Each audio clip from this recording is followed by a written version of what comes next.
Bonjour, Olivier Margerand. Alors hier soir j'étais avec le centre des jeunes dirigeants Lille Métropole. J'avais à peu près 1 heure pour leur partager autant de choses que possible et j'ai tendance à être un peu trop généreux, donc on s'est retrouvé à afficher à la fin le mur des SMS qui était rempli de questions, sauf qu'il fallait qu'on aille dîner, donc j'ai pas pu y répondre. Du coup je prends quelques minutes pour vous répondre ici et j'espère que ça profitera aussi à d'autres personnes.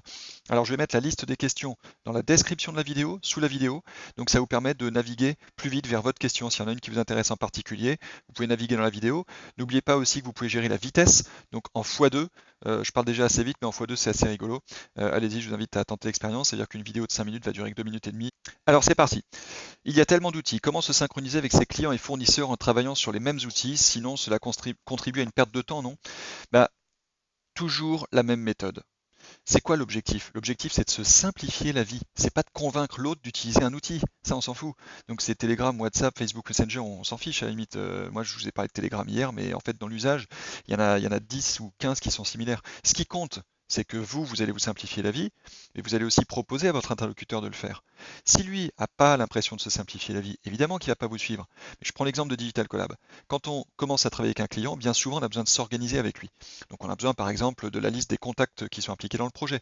On a besoin de se mettre d'accord sur le périmètre du projet, sur des éléments de contenu, etc. Et bien tout ça, pour faire ça, on fait très simple, on crée un dossier Google Drive avec dedans un ou deux documents, on partage au client, on lui explique en quelques minutes comment y accéder, il faut juste prendre un petit peu de temps pour se mettre en route, éventuellement on lui dit mettez-le en favori, vous y accédez quand vous voulez, et puis quand je vous envoie un mail pour vous dire ça a été mis à jour, je vous envoie pas la pièce jointe, je vous mettrai un lien vers le document, et si vous voulez le regarder, à tout moment vous avez le document à jour. Bah, c'est rare que le client lui dise non, non, non, moi je veux pas travailler comme ça, je préfère que vous m'envoyiez des pièces jointes.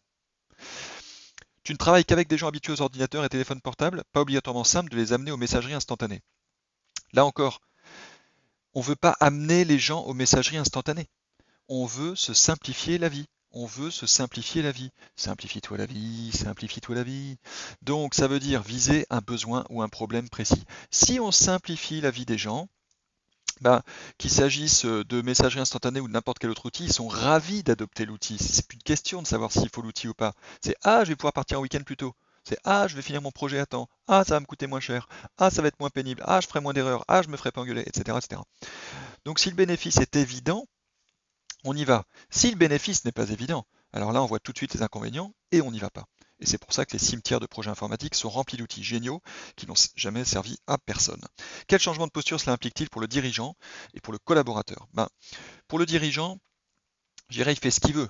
Mais s'il veut que ça dépote, il faut que jour après jour, chaque jour, il fasse un effort de partage, un effort de fluidification, un effort pour lâcher prise. C'est un effort en général parce qu'on n'a pas grandi dans un monde où les dirigeants lâchent prise.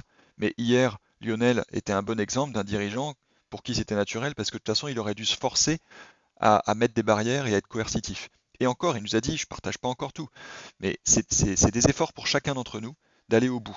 Mais si vous faites un pas devant l'autre tous les jours, ça avance. Donc la posture du dirigeant, c'est celle d'une vision, c'est celle d'être en marche vers le partage par défaut, ce que j'ai appelé hier le partage par défaut. Pour le collaborateur, c'est vrai que d'après moi, il y a quelque chose qui est clé là-dedans, c'est l'esprit d'équipe. C'est sûr que c'est compliqué de mettre en œuvre ce genre de mécanisme et d'en tirer parti sans l'esprit d'équipe. Est-ce applicable à tous les secteurs d'activité? Absolument. Aujourd'hui, en ce qui nous concerne, Digital Collab, on a à peu près 75 clients actifs, tous secteurs confondus.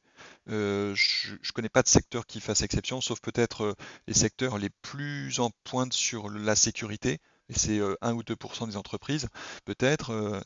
Et pour toutes les autres, collectivités et entreprises. En fait, cette question, c'est un peu comme si vous me demandiez, est-ce que l'imprimerie touche tous les secteurs? Sauf qu'aujourd'hui, si j'ai 20 ans, je vois même pas pourquoi j'achèterais une imprimante. Pourquoi privilégier Telegram? Il y a deux raisons essentiellement.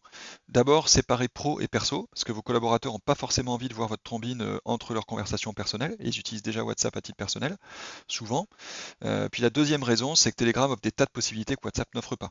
Par exemple, rejoindre un groupe par un lien, donc par un QR code comme on l'a fait hier soir, ce qui est quand même super pratique parce que vous pouvez faire rejoindre n'importe qui, diffuser ça dans vos signatures de mail, mettre des QR codes dans vos salles de pause, sur les baraques de chantier, et donc si le groupe est utile, il peut être rejoint facilement. Donc ça, c'est beaucoup, beaucoup plus efficace que d'avoir à inviter les gens un par un. Il y a les channels qui permettent de diffuser de l'info, un peu comme des blogs ou des newsletters, mais en mode beaucoup plus léger, beaucoup plus simple. Il y a quelque chose dont on n'a pas parlé hier, c'est les bots. les robots. Et surtout depuis hier, Telegram offre la possibilité de développer des robots en HTML5, c'est-à-dire c'est des mini-applications web qui sont dans Telegram. Ça veut dire par exemple, je ne sais pas, vous envoyez une référence produit à votre bot, il vous répond toutes les caractéristiques techniques du produit, parce qu'il allait chercher dans la base de données. Bah vous, ça vous évite d'ouvrir une autre appli. Vous avez votre appli Telegram qui vous sert pour tout, pour les urgences, pour les dialogues clients, pour interroger votre bot, et votre client il vous demande des infos sur un produit, vous interrogez le bot, vous avez dans la même appli, c'est beaucoup plus pratique. C'est un exemple. Comment intégrer les mails clients ou contacts à un groupe Telegram? Vous pouvez pas, c'est pas les mails, c'est les numéros de mobile. Donc il faut soit avoir le numéro de mobile dans son carnet d'adresse et vous l'invitez, il faut que la personne ait installé et activé Telegram, soit vous leur transmettez le lien du groupe comme on a fait hier. Mais attention, n'invitez jamais des gens, jamais, jamais, c'est interdit, non, non, non, non, non, non, non.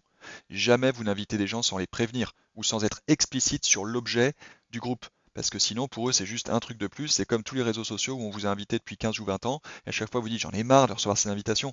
Vous allez faire le même effet, vous allez provoquer la même réaction. Donc il faut absolument d'abord se mettre d'accord sur le fait qu'on a un besoin et qu'on veut le résoudre. Hyper important, c'est toujours ça les premières étapes de la méthode. Ok, on n'impose pas les outils, mais il va quand même falloir en proposer. Les collaborateurs, pas toujours au courant, Facebook at Work n'est pas encore public, peu connaissent Slack, etc.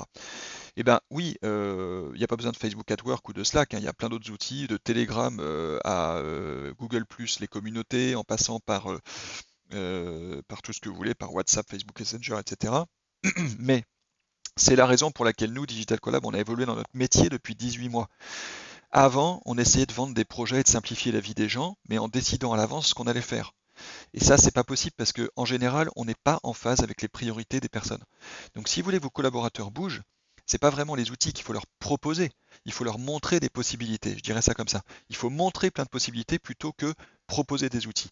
Et du coup, la première étape de la simplification digitale, c'est de se faire une session où on découvre 50, 100 outils et des concepts partagés par défaut, par exemple.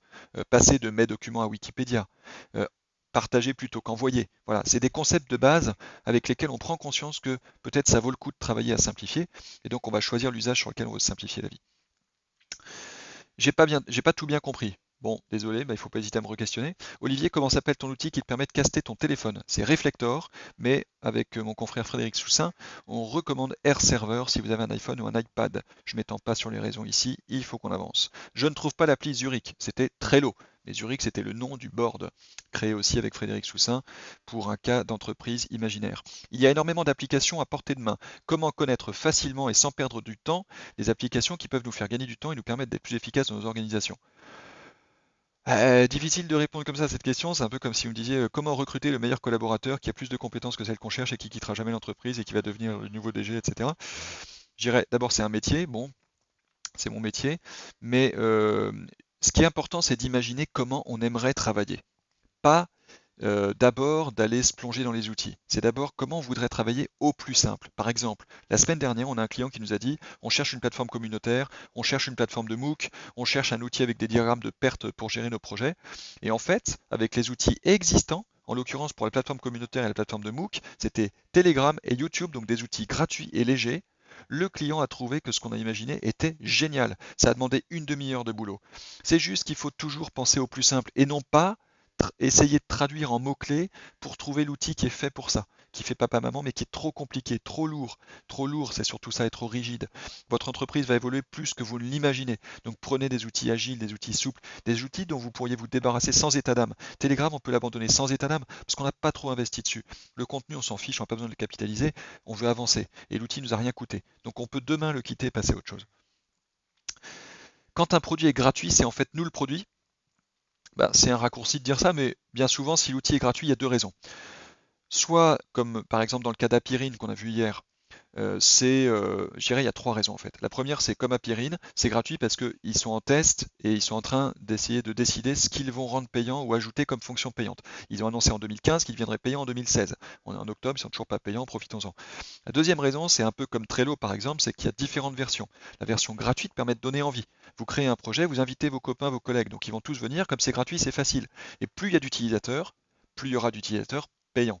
Et puis la troisième raison, c'est que vous êtes financé par la publicité. Doodle, par exemple, a une version payante, mais je pense qu'il y a très très peu de gens qui l'utilisent. Nous-mêmes, on est revendeur Doodle, on l'a jamais proposé à un client parce qu'on n'en a jamais vu l'utilité. Et en fait, la version gratuite est souvent largement suffisante. Et effectivement, il y a des publicités et ça leur permet de vivre. C'est une entreprise qui a 10 ans maintenant, donc c'est grâce à ça.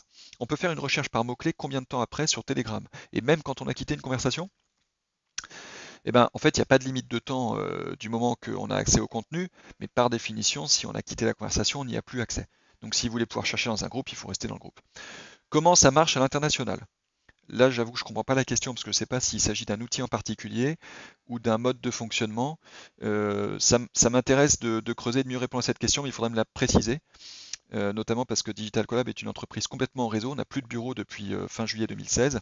C'est un vrai challenge et on en apprend plein de choses et je pense qu'on va encore continuer à en apprendre plein de choses. Donc je serais ravi de vous en partager plus à ce sujet. Puis enfin, comment s'appelle le logiciel de présentation utilisé par Olivier de Digital Collab? Eh bien, c'est Prezi, ce qui signifie présentation en magyar. C'est un outil hongrois qui date de 2009 et je suis ravi de l'utiliser depuis tout ce temps. Ça fait 7 ans, j'ai pas trouvé mieux depuis. Je vous encourage, si vous voulez utiliser Prezi, comme je l'ai dit à l'un d'entre vous hier soir, à aller sur le site de Prezi, sur l'onglet Explore, et vous en regardez 20.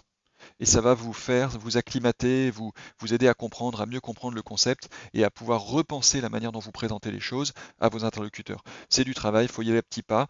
Commencez dès maintenant si le sujet vous intéresse, puis vous ferez mieux la semaine prochaine et ainsi de suite. Je vous remercie énormément pour toutes ces questions, c'était du concret. Ça veut dire qu'il y a de l'envie, il y a de l'appétit, c'est ce que j'ai vu hier, il y a beaucoup d'appétit. Je vous souhaite d'avancer avant le week-end. On est mardi, il faut faire quelque chose avant vendredi soir et partager dans le groupe Telegram ce que vous avez fait. Ça va aider les autres à savoir ce qu'ils pourraient faire. Vous allez en bénéficier en ayant d'autres idées, en voyant d'autres idées qui vont vous revenir. Et moi, je serais ravi. Il n'y a rien de plus gratifiant que, après avoir fait un numéro de claquette comme ça, de voir qu'en fait, ça a vraiment un effet concret sur vos entreprises. Je vous souhaite une excellente journée. À bientôt avec grand plaisir. Au revoir.